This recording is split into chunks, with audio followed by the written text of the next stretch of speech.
والصلاة والسلام على رسول الله وعلى آله وصحبه ومن والاه، ما بعد. السلام عليكم ورحمة الله وبركاته.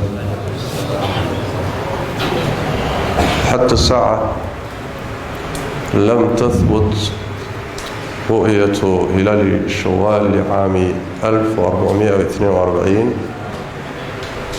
عالميا ولا محليا، وعليه يكون يوم غد الأربعاء هو المكمل للشهر رمضان، ويوم الخميس هو يوم العيد بإذن الله تبارك وتعالى.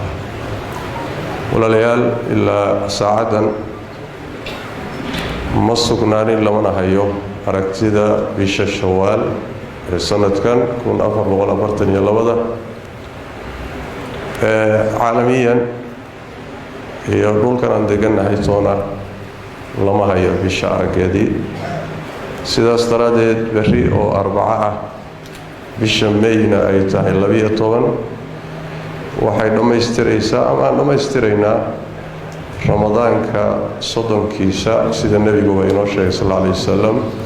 haddii bisha laydinka qariyo ood arki weydaan soddonka dhammaystira. maalinta khamiista oo bisha may ay tahay 13 waa ciid in sha allahu tacaala. taqabal allahu mina minkum saalix alacmaal. wassalaamu calaykum waraxmat ullahi wabarakaatu.